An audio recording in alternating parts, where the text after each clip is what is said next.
क्योंकि हम यूथ हैं, हम देख रहे हैं, समझ रहे हैं, तो हमें पता चल रहा है कि हमारी कंट्री में क्या हो रहा है, क्या नहीं हो रहा है। सो हेयर गाइस, आज हम बात करेंगे वेस्ट बंगाल के बारे में। वेस्ट बंगाल में क्या चल रहा है, आपने देखा होना, उधर पे वायलेंस चल रही है।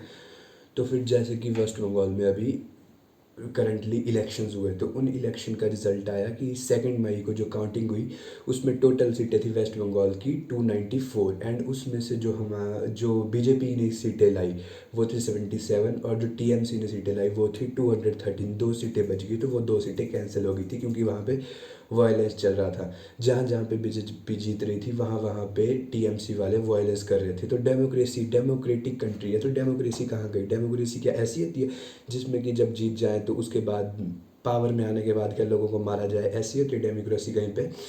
तो फिर डेमोक्रेसी में होता क्या है? डेमोक्रेसी होती है लोगों के डेवलपमेंट के लिए, डेमोक्रेसी होती है लोगों को सर्व करने के लिए। बट ये ऐसी कहाँ की डेमोक्रेसी? ऐसी डेमोक्रेसी नहीं चाहिए हमें। अगर ऐसी डेमोक्रेसी होती है कि लोगों को पावर में आने के बाद मारा जाए।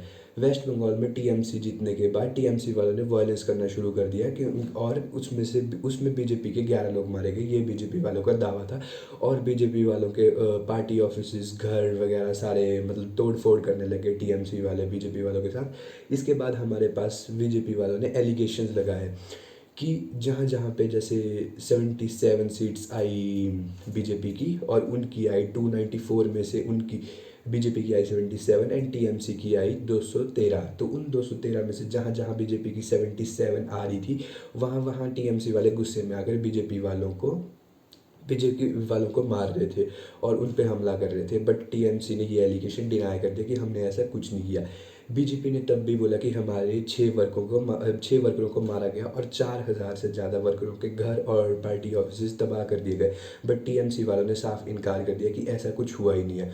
और एक और मतलब बहुत ही दुखद घटना हमारे सामने आई कि एक पोल बूथ होता है, तो उसमें एक प्रेसिडेंट होना कोई बंदा है, तो उस की माँ को मार दिया गया। तो इस माँ की क्या गलती थी कि उसका बेटा बीजेपी को सपोर्ट कर रहा था?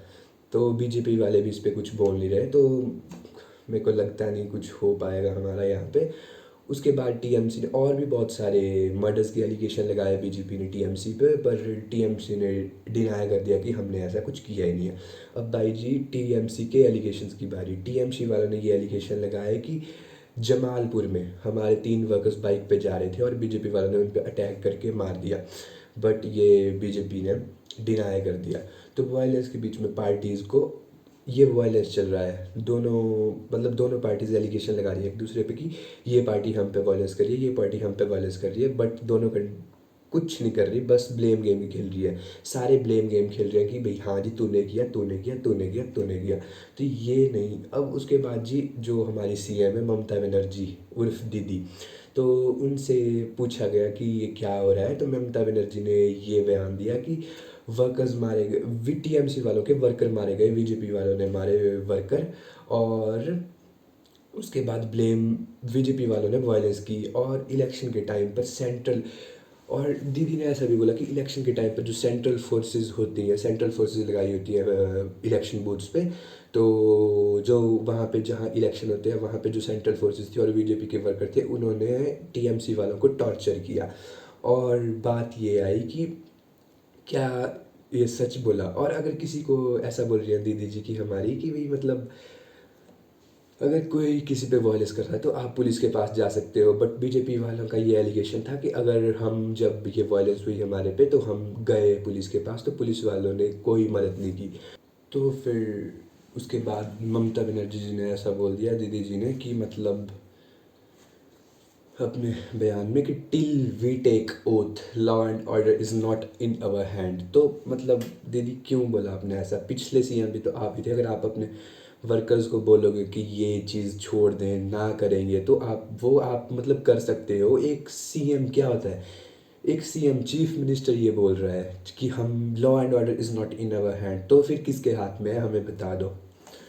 इसके बाद हालत इतनी ख़राब हो गई कि गवर्नर ने, जो उधर के गवर्नर थे, उन्होंने ममता जी से बात की। एंड उसके बाद उन्होंने ट्वीट पे बोला कि जो पोस्ट पोल वायलेंस है उसको जल्द से जल्द बंद किया जाए।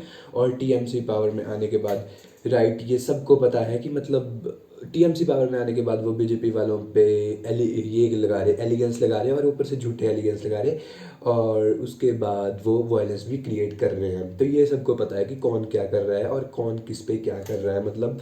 तो उसके बाद बात आई हमारी विंग्स की कि मतलब जो हमारी सेंट्रल गवर्नमेंट है वो क्यों नहीं कर रही। तो पहले तो बात आई बीजेपी आईटी सेल की। तो आईटी सेल मैं आपको एक्सप्लेन करूँगा। आईटी सेल यूज़ होता है पार्टी की एड्स कैंपेन चलाने के लिए ऑनलाइन। ये पार्टी की अचीवमेंट्स को शो करता है और जो अपोजिशन होती है उनकी क्रिटिसिज्म करता है, और ये ऑनलाइन लोगों तक ये चीज़ें पहुंचाता है। और जो ये ऑनलाइन काम करता है वो होता है आईटी सेल। तो हमारा आईटी सेल है सो कॉल्ड राइट विंग है आईटी सेल हमारा। तो अब रुको, तो आईटी सेल राइट विंग है तो मैं बताऊंगा आपको राइट विंग लेफ्ट विंग क्या होता है। तो एक कंट्री में होती हैं दो टाइप की सरकारें, एक होता है राइट विंग, एक होता है लेफ्ट विंग। ये पॉलिटिशियन आइडियोलॉजी है। तो इसके बाद अगर हमें इसका राइट विंग लेफ्ट विंग समझना है तो हमें बैक इन 18th सेंचुरी जाना पड़ेगा। तो 18th सेंचुरी में जब फ्रेंच रेवोल्यूशन था फ्रांस में, तो फ्रांस में मोनार्ची थे। तो मोनार्ची थी मतलब जो मोनार्च थे वो थे रिच फैमिलीज जो कि पूरी कंट्री पे रूल करते थे। तो जो कुछ लोग थे वो उन रिच फैमिली के सपोर्टर थे और कुछ लोग थे वो अपोज़र थे।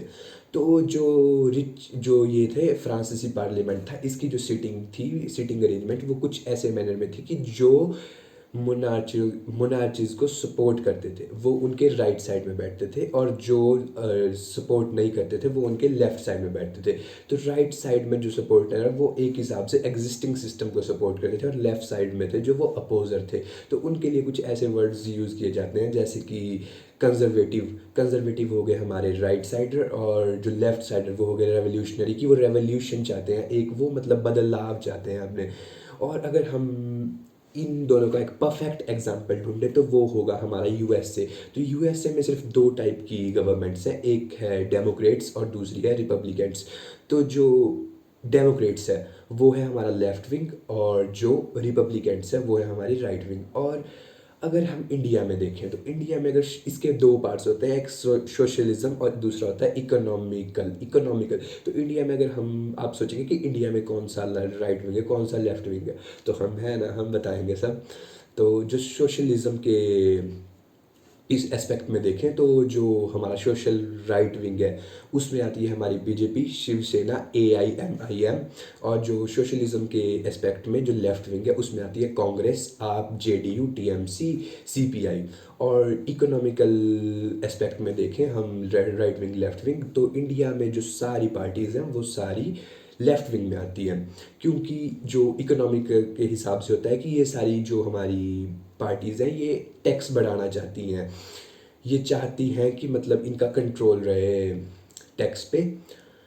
अब भाई आज की बात की आईटी सेल क्या कर रहा है और क्यों नहीं कर रहा है। तो आईटी सेल, बीजेपी का आईटी सेल तो एक हिसाब से पूरा बेकार है। वो तो पहले भी वो कितनी आप यूट्यूब पे देख लोगे कितनी फेक मतलब उस पे बहुत सारे ये एलिगेशन लगते रहते हैं, तो आप यूट्यूब पे चेक कर सकते हैं। तो आईटी सेल क्या कर रहा है, और लेफ्ट आईटी सेल बोल रहा है कि इस पे हम मतलब क्या करें, कि लेफ्ट इस पे कुछ नहीं बोल रहा है। और बीजेपी की तो अगर लेफ्ट कुछ नहीं बोल रहा है तो लेफ्ट वाले तो वो काम कर रहे हैं जो उनको करना चाहिए। लेफ्ट वाले तो अपना काम कर रहे हैं जिसका उसको पैसा मिल रहा है। बट बीजेपी के तो लाया ना, बीजेपी के तो ऑल ओवर इंडिया 300 सीट्स हैं। तो बीजेपी अगर कंट्री को रूल कर रही है तो बोलना तो इसको बीजेपी कर रही है। माना कि टीएमसी की जो गवर्नमेंट है वो स्टेट में है, वो वेस्ट बंगाल में है, बट पूरे ऑल ओवर इंडिया तो हमारी बीजेपी की गवर्नमेंट है जो कि 300 सीटों को ला के लोगों ने बिठाई है। तो अब जो उधर पे एलिगेंस लग रहे हैं, उधर पे वायलेंस हो रही है वेस्ट बंगाल में, अगर उधर उधर पे टीएमसी कुछ नहीं कर रही है तो हमारे जो सेंट्रल गवर्नमेंट है वो तो आर्टिकल 365 लगा के उधर पे प्रेसिडेंशियल रूल लगा सकती है, और उसमें लगाओ 6 महीने का प्रेसिडेंशियल रूल एंड डालो सबको अंदर और मारो, देखे कौन नहीं बोलता क्या नहीं बोलता। सवाल लेफ्ट विंग से नहीं करना चाहिए इस टाइम हमें। जो हमने 300 सीट से ला के जो सरकार बैठाई है, सरकार होल्डर है जो 300 सीट से, उससे करना चाहिए कि आप क्या कर रहे हो, आपको क्या करना चाहिए। हम पूरी सपोर्ट कर रहे हैं, हम ऐसा नहीं बोल रहे कि हम कुछ गलत करवा रहे हैं, बट तब भी मतलब उधर पे लोगों की क्या गलती है, जो मतलब उधर पे जो राइट विंग लोग जो राइट विंग को सपोर्ट कर रहे हैं उनकी ये गलती थी कि उन्होंने राइट विंग को सपोर्ट किया। तो हमारे लीडर अब ये दिखा रहे हैं कि हमारे लीडर्स इस पे कुछ नहीं बोल रहे, कोई नहीं बोल रहा कुछ। तो अब हम क्या सोचेंगे, हमारे लीडर बायस्ड है? हाँ, शायद ये बायस्ड ही है। तो अब भाई बात की ये गलती किसकी है, तो ये गलती हम लोगों की है कि हम अपने जो जो लीडर्स हैं वो सही से नहीं चुनते हैं।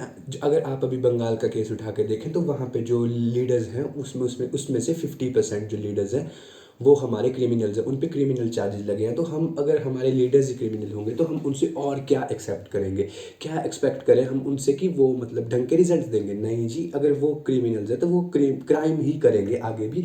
अगर हम उनकी मतलब उनको वोट देंगे और उनको जिताते रहेंगे, उनको पार्लियामेंट तक पहुंचाएंगे। अब बात करते हैं कि रिस्पॉन्सिबिलिटी किसकी है, तो रिस्पॉन्सिबिलिटी इस धरने को रुकवाने की तो टीएमसी की है, बट टीएमसी तो रुकवा नहीं रहा। अब टीएमसी की सीएम जो है, जो सीएम बनेगी ममता बनर्जी जी, वो तो रुकवा नहीं रही वो तो करवा रही है, सॉरी, मतलब वो तो रुकवा नहीं रही। तो मतलब इसका एक डायरेक्टली मतलब यही हुआ कि मतलब वो भी कहीं ना कहीं इसमें इंक्लूडेड है। तो अगर ममता बनर्जी स्टेट में नहीं कर सकती तो कौन करेगा? अब बात आती है कि कौन करेगा, सीधा सा आंसर है कि सेंट्रल गवर्नमेंट करेगी। बट सेंट्रल गवर्नमेंट क्यों नहीं करेगी?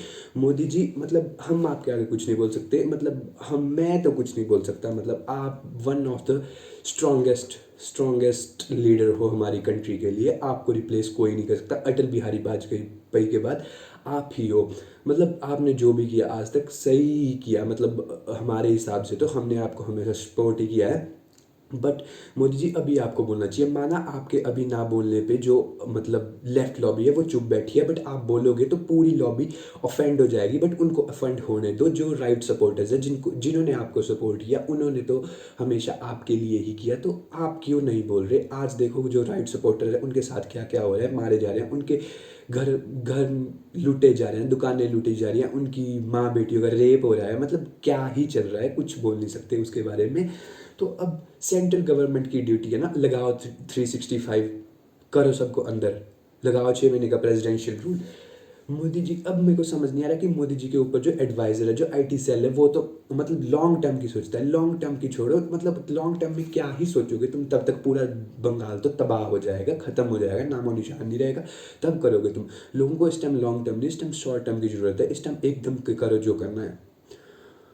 और फिर अब तो जैसे मतलब इंडिया में ये धरने वगैरह, ये आंदोलन वगैरह नॉर्मल होते जा रहे हैं। मतलब हम क्या ही बाहर के टेररिज्म को रोकेंगे जब हमारी कंट्री के अंदर ही ऐसे ऐसे कांड हुए जा रहे हैं। और हमारी बंगाल की गवर्नमेंट ही देख लो, हमारी गवर्नमेंट्स ऐसा कर रही है। तो मतलब क्या ही बोल सकते हैं हम? मोदी जी, हम आपको सपोर्ट करते हैं, बट अगर आज आपने इस बारे में कुछ नहीं बोला तो शायद आप लेफ्टर्स का, जो लेफ्ट विंग है उसका भरोसा तो जीत लोगे, जो अपोजिट पार्टीज हैं उनका भरोसा तो जीत लोगे, अपोजिट लोग हैं जो लेफ्टर लोग हैं जिनकी मतलब लेफ्ट सोच है तो उनका भरोसा तो जीत लोगे। बट जो हम हैं ना, मतलब हम जो यूथ है ना, जो समझ रहा है इस बात को, वो नहीं, उनका भरोसा नहीं जीत पाओगे आप उनका भरोसा हार दोगे। ऐसे तो हमने आप पे हमेशा भरोसा किया, बट अब मेरे को लगता है आज अगर आपने कुछ नहीं किया तो इस वजह से आप हमारा भरोसा हार दोगे। मोदी जी, प्लीज़ कुछ करो इस बारे में, प्लीज़। हम बस यही कहना चाहते हैं, इससे ज़्यादा हम कुछ नहीं बोलना चाहते, क्योंकि हम यूथ हैं, हम देख रहे हैं, समझ रहे हैं, तो हमें पता चल रहा है कि हमारी कंट्री में क्या हो रहा है, क्या नहीं हो रहा है। तो इसको सिर्फ अभी मेरे को नहीं लगता ममता जी तो इसको करेगी, क्योंकि वो तो खुद करवा रही है, कहीं ना कहीं तो वो भी इंक्लूड हैं। बट आप तो कुछ कर सकते हो ना, आप तो मतलब सेंट्रल गवर्नमेंट में आते हो, आप कुछ कीजिए। तो फिर यही था आज के लिए। सो थैंक यू फॉर देखने के लिए। और लॉन्डो, पबजी वापस आ रही है तो आ जाओ।